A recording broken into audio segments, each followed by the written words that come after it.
Two Ayesha's home kitchen. আজকের দ্বিতীয় রমজানের শুভেচ্ছা দিয়ে আমার ভিডিওটা শুরু করছি।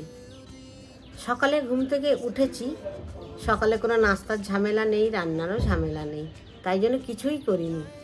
এখন আমি ডিউটি থেকে ফিরে চান করে নামাজ পড়ে ঘরে টুকিটাকি কাজকর্ম করে রান্নাঘরে ইফতারের জন্য যাচ্ছি। চলুন আমার সাথে।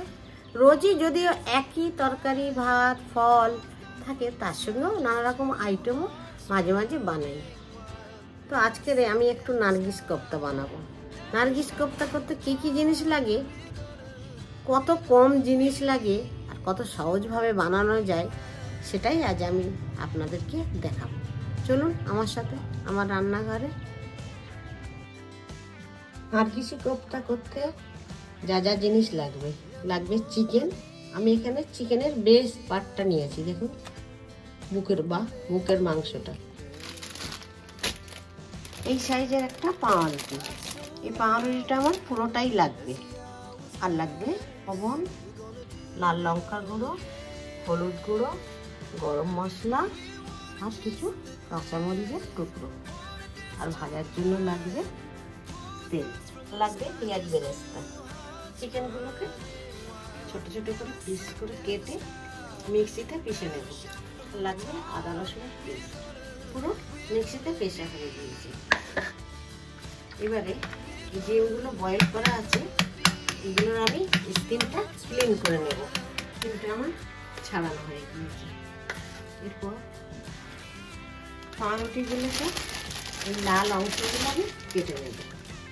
পাউরুটি দুটো জিনিসই কাজে লাগবে, এই সাদা জিনিসও কাজে লাগবে, এই লালটাও কাজে লাগবে।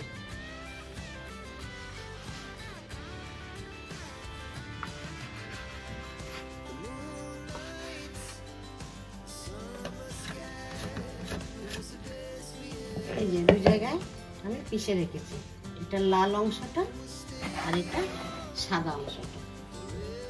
এরপর এই সাদা অংশটা এতে দিয়ে দেবো অল্প করে। অর্ধেকটা এখন দিলাম, অর্ধেকটা ফের খানিক পরে দেবো। পেঁয়াজ বেরেস্তা দিয়ে দিলাম প্রথমে, স্বাদ অনুসারে লবণের গুঁড়ো, লাল লঙ্কার গুঁড়ো, সামান্য একটু হলুদ, 1 চামচ গরম মশলার গুঁড়ো, আদা রসুনের পেস্ট, আর দেবো কাঁচামরিচ। সবগুলি উপকরণ দেবার পর ভালোভাবে মাখিয়ে নিতে হবে। মাখানোর পর একটু নরম আছে, তাই আর একটু পাউরুটির ডাস্টটা এর সঙ্গে মাখিয়ে নেব। এরপর একটা প্লেটে 2 চামচ কর্নফ্লাওয়ার, একটা ডিম, লাল লঙ্কার গুঁড়ো 1 চামচ, অল্প একটু লবণ আর সামান্য একটু জল দিয়ে ভালোভাবে মিশ্রণটা মাখিয়ে নেব।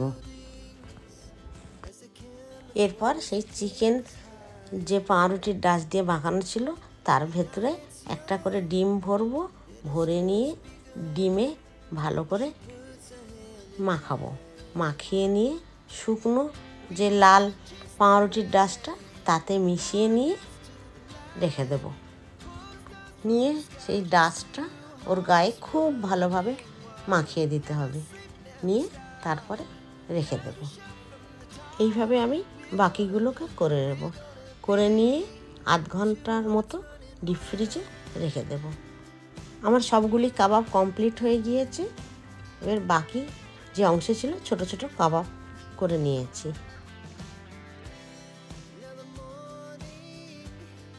ফ্রিজ থেকে বার করার পর আমার এই পাউরুটির গুঁড়োটা গা থেকে ছেড়ে যাচ্ছে না। এরপরে আমি ওগুলো ভেজে নেব।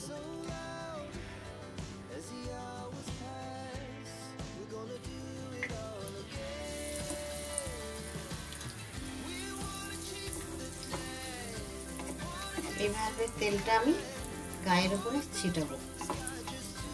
যখন ভাজা হয় তখন একটু যদি তেল দেন তাহলে অন্য সাইডটা হালকা শক্ত হয়ে যাবে, ভাঙবে না।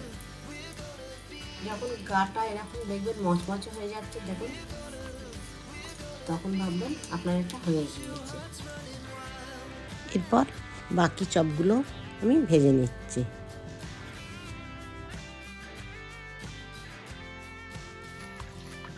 কত সুন্দর ক্রাঞ্চি হয়েছে, তাই না? একটা কেটে দেখাচ্ছি, দেখুন।